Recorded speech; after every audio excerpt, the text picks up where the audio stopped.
Buenas tardes a todos. Saludo especialmente a la presencia del Presidente de la República, del Intendente de Canelones y todas las personas que les pareció importante en esta jornada dedicar un tiempo a hablar de estos temas, a levantar un poco la mirada, salir de lo cotidiano, de lo de todos los días, de lo que nos atraviesa a diario y tener la posibilidad de mirar más allá y de pensar en un futuro que está muy cercano y para el que tenemos que prepararnos.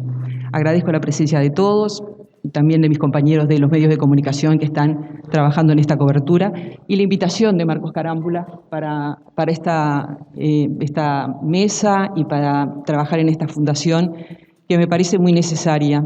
Pensar da mucho trabajo, tal vez por eso a veces pensamos poco y actuamos más. Pensar implica detenerse, reflexionar, imaginar qué puede pasar con lo que estamos pensando, qué consecuencias puede tener y después pasar recién a la acción. Así que me pareció importante poder compartir con todos temas sobre los cuales muchas veces hemos conversado con compañeros y sobre los cuales muchas veces he reflexionado y pensado. Cultura y comunicación para la paz.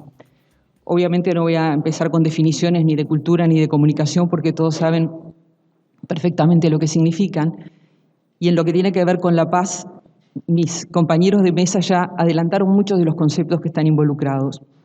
La paz no es solamente ausencia de guerra, que es lo que de pronto mucha gente puede pensar, y en ese sentido podemos hablar de una paz personal, podemos hablar de una paz que tiene que ver sí con la ausencia de violencia, y podemos hablar de una paz social, que es de la que yo me he sentido invitada a hablar.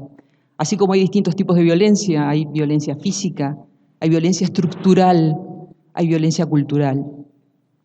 Varias veces le he escuchado decir al contador Enrique Iglesias que los años que vinieron después de la Segunda Guerra Mundial fueron los mejores años para la humanidad y que ese tiempo se está terminando o ya se ha terminado. Obviamente no fueron años fáciles, pero fueron años en los que se construyeron muchos consensos entre las naciones. Se crearon organizaciones de naciones. Por ejemplo, nacieron las Naciones Unidas en el 45. Nada menos que 51 países se comprometieron a mantener la paz, a trabajar por la paz y por la seguridad. Fueron tiempos diferentes para cada uno de esos países y obviamente que los dolores de la guerra demoraron en pasar para muchos y puede ser que todavía sigan. Pero fue tan fuerte esa experiencia de la guerra que el compromiso y la búsqueda de la paz y la construcción de sociedades que les preocupaba realmente mirar el futuro con optimismo y no estar pensando en la posibilidad de que esa paz se quebrara, que hubo mucho trabajo y mucho compromiso en ese sentido.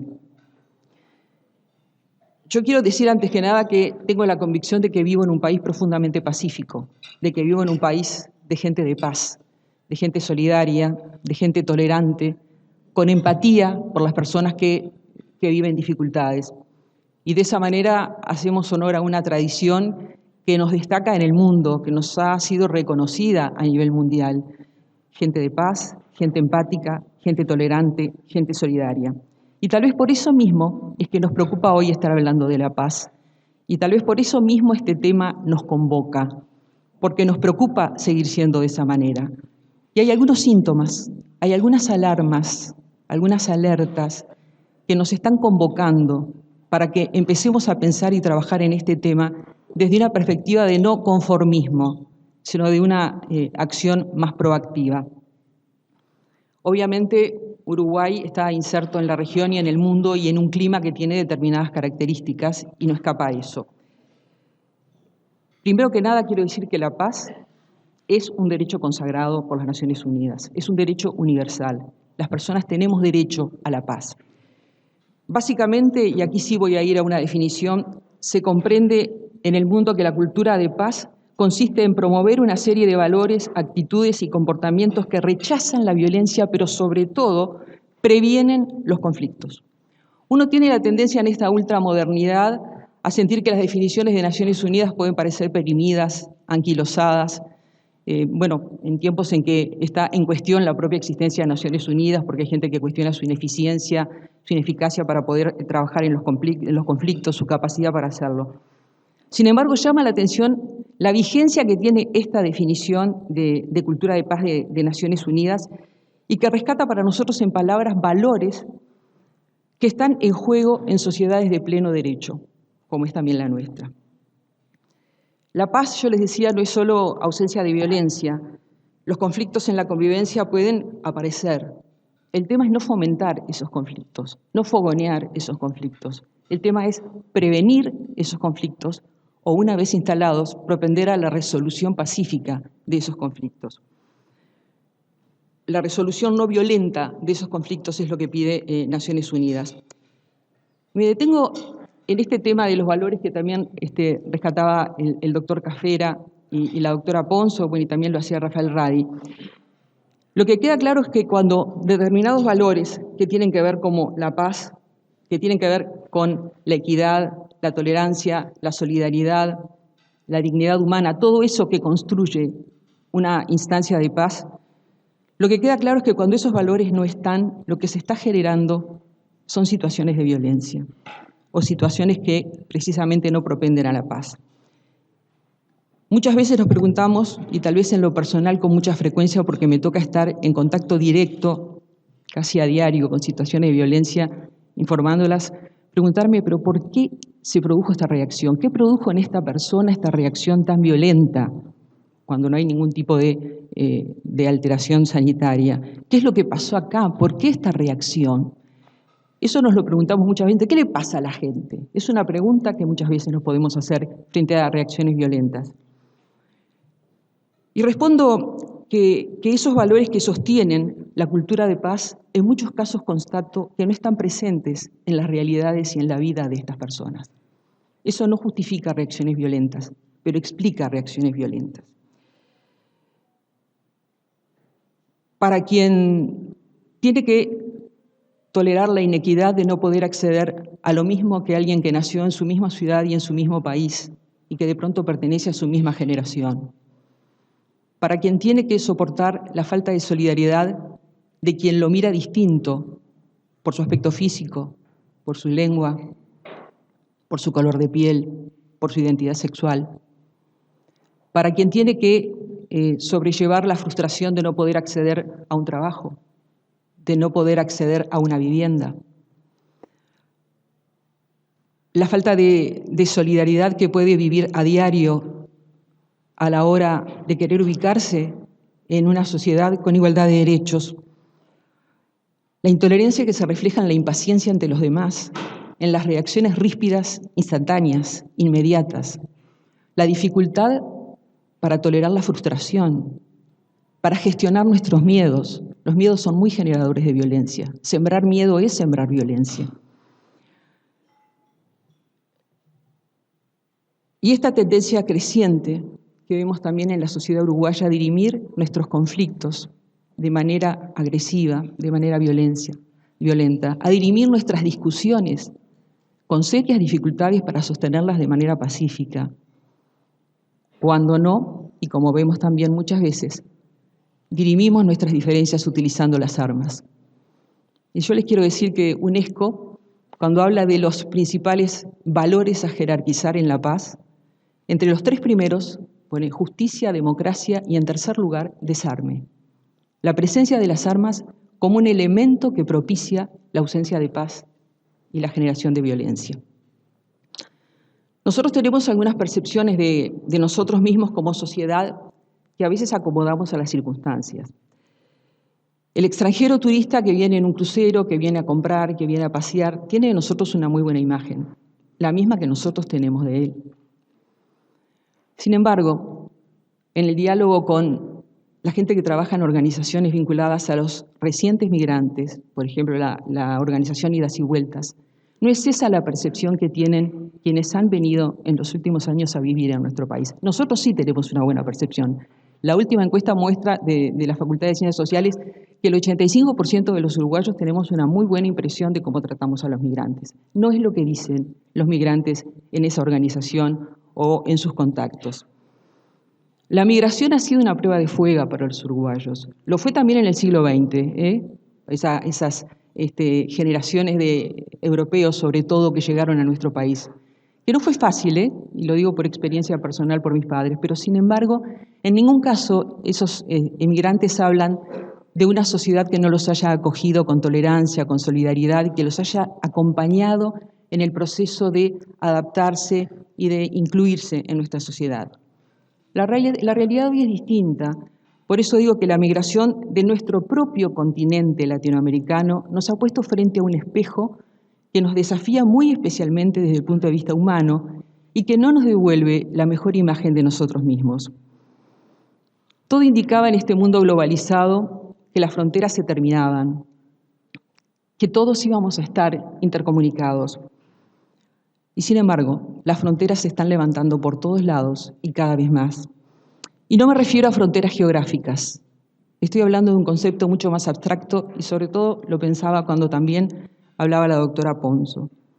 Me refiero a las que levantamos a diario los seres humanos entre nosotros, frente al distinto pero igual, porque es un ser humano.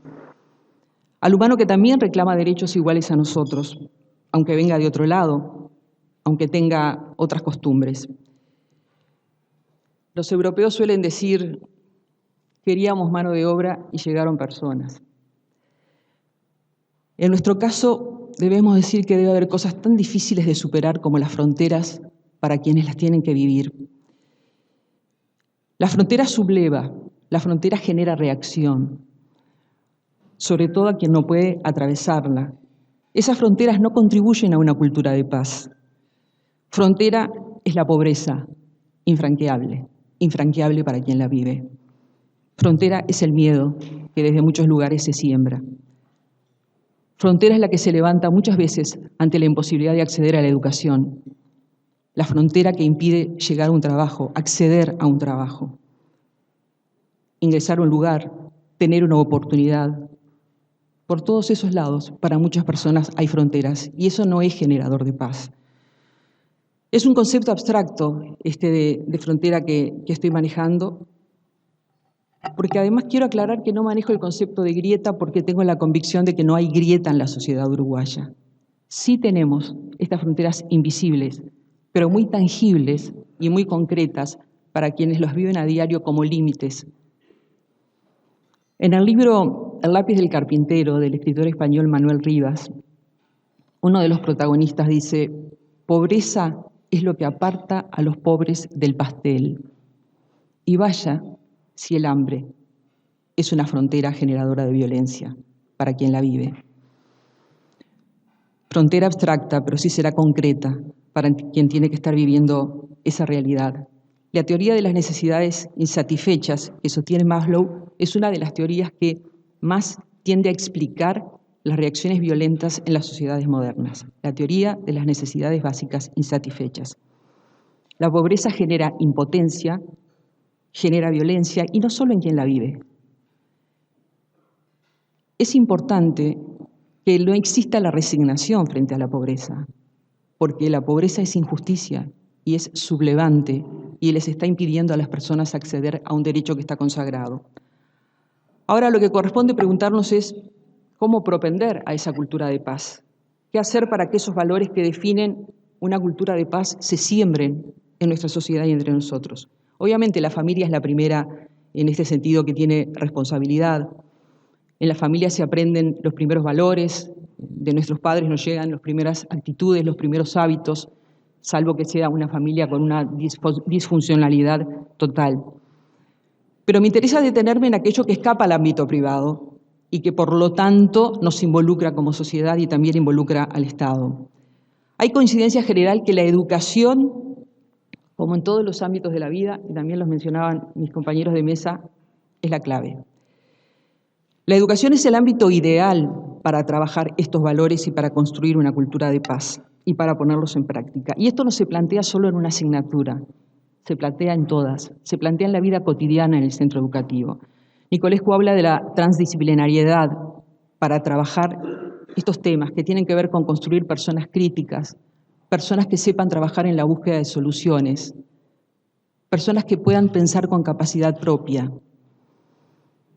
Así como muchas veces las reacciones violentas se imitan y las conductas violentas se imitan, Nicolescu también dice que las personas pueden aprender a reacciones pacíficas y acciones pacíficas y reaprenderlas en caso de que las hayan perdido. Y aquí, además de todo lo que tiene que ver con lo que se pueda trabajar desde el punto de vista transdisciplinario, está el funcionamiento acorde del centro educativo a esta situación. Un centro educativo que no puede permitir que la trama burocrática institucional le impida a las personas acceder a la educación. Que no sea dificultoso inscribirse, que no sea dificultoso revalidar estudios. Este es todo un tema en nuestro país, el de la reválida. Eliminar esas fronteras es un gran desafío. Las fronteras de las tramas institucionales que dificultan el acceso de las personas. Y dicen, no, pero es público, está ahí. Sí, pero no es tan sencillo, aunque sea público y esté ahí. Pero además hay que generar en las familias la conciencia de que la educación es clave. Las familias que no mandan a sus hijos a las escuelas, aunque les den de comer, es porque no tienen la convicción de que la educación sea clave, porque no se lo hemos sabido demostrar. Las personas que se han salido del sistema educativo porque no se han sentido incluidas, porque lo que allí se hablaba no tenía nada que ver con su vida cotidiana, con su mundo de posibilidades, esas personas tampoco sienten que la educación sea una herramienta y un instrumento para crecer, para mejorar, para salir de esas situaciones de tantas fronteras entre las que viven. Y es clave esto para tener paz en la sociedad.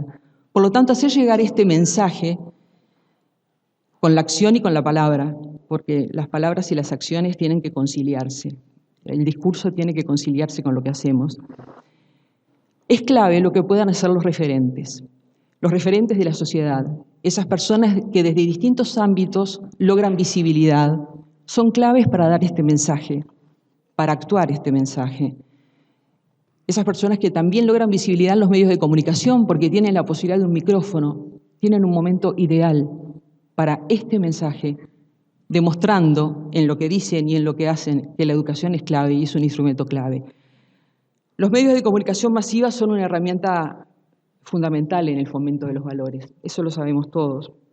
Los medios de comunicación masiva conducen también a una cultura de paz. Históricamente han sido fuente principal de información, permeando la concepción de la realidad para la gente, para la sociedad y para el público. La relevancia es total, incluso no solo en la forma de percibir y mostrar el mundo que tienen los medios de comunicación, sino también en la participación que tienen. Los medios no son meros observadores de lo que pasa en la sociedad, ni meros reflejos de lo que pasa en la sociedad. Participan en estos procesos. Y aquí entra el tema de la ética de los medios y la ética de los profesionales de los medios. Ryszard Kapuscinski, que seguramente lo sintieron nombrar, un maestro de periodistas muy connotado, siempre dice que quien no sea una buena persona no puede ser un buen profesional en nada y mucho menos en el periodismo. La ética de los profesionales es la que establece aquí cómo y desde qué lugar y de qué manera comunicar para contribuir a una cultura de paz. Los medios en buena medida reflejan lo que pasa, sí, pero hay algunos elementos que son claves y que pueden ser constructivos o no, que pueden ser edificantes o no. El lenguaje que se utiliza, las palabras que se eligen, los énfasis, los tonos, las imágenes en el caso de la televisión. Hay una gran responsabilidad allí en lo que se produce y en lo que se reproduce, porque está el riesgo de reproducir estereotipos que generan una virulencia especial. El estereotipo de las mujeres siempre en el cuidado y los hombres en la oficina. El estereotipo del desprecio de determinadas minorías con determinadas características.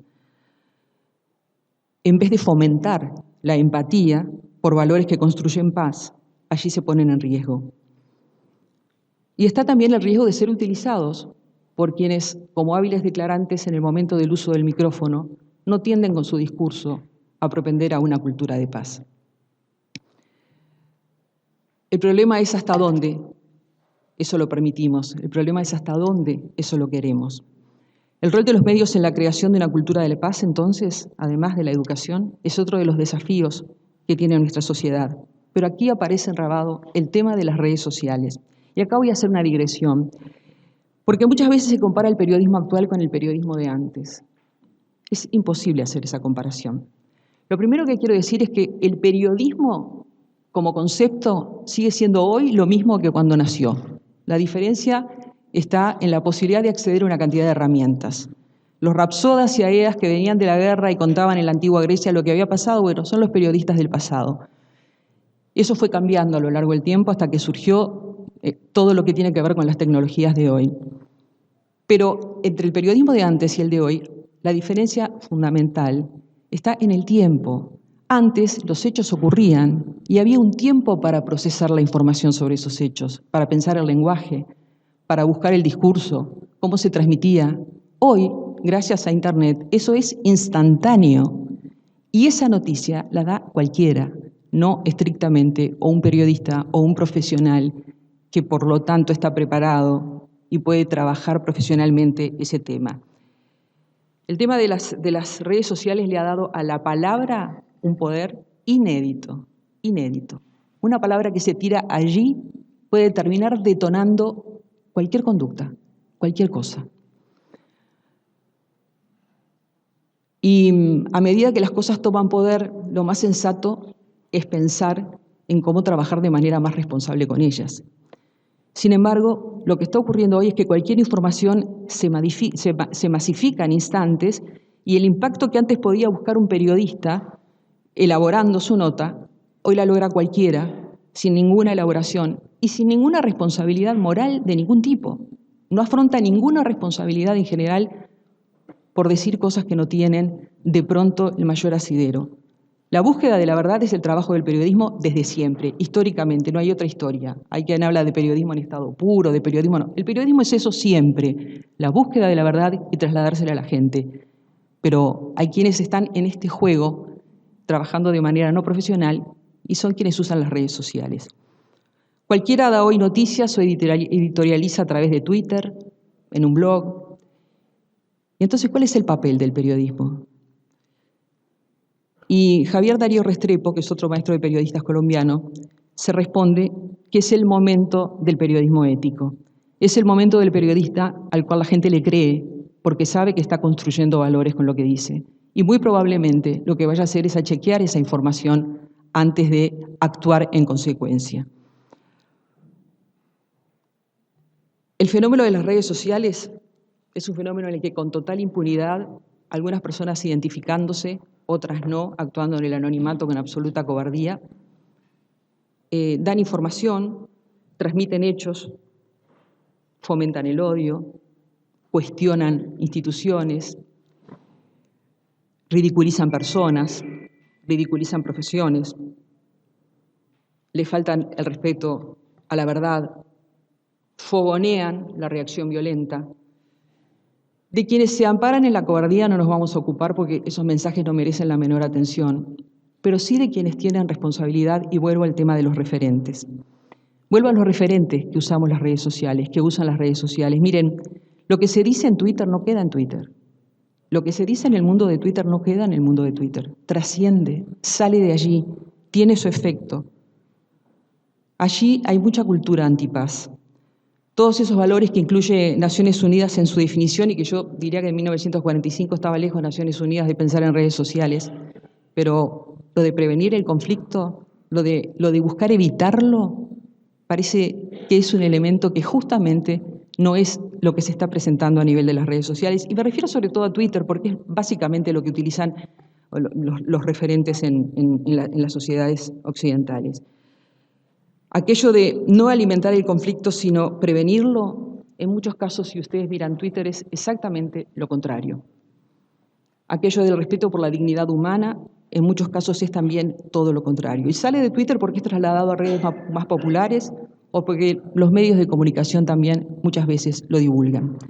Si reprodujéramos ahora, acá, muchas de las cosas que muchos de nosotros escribimos en Twitter, seguramente veríamos cuántas contradicciones hay con la creación de valores que propendan a la paz. Y estas mismas personas, generalmente con buena educación, entre las que me incluyo, no están mostrando que ser educado es atractivo, es importante. Precisamente estamos mostrando lo contrario, porque también allí se juega el valor de la educación, cuando digo lo que decimos y lo que hacemos. Y aquí hay otro desafío que es también para los referentes, porque obviamente que en una sociedad todas las personas estamos obligados a cuidar la paz, evitar todo eso que genera reacciones violentas, pero algunos están más obligados que otros. Muchas gracias.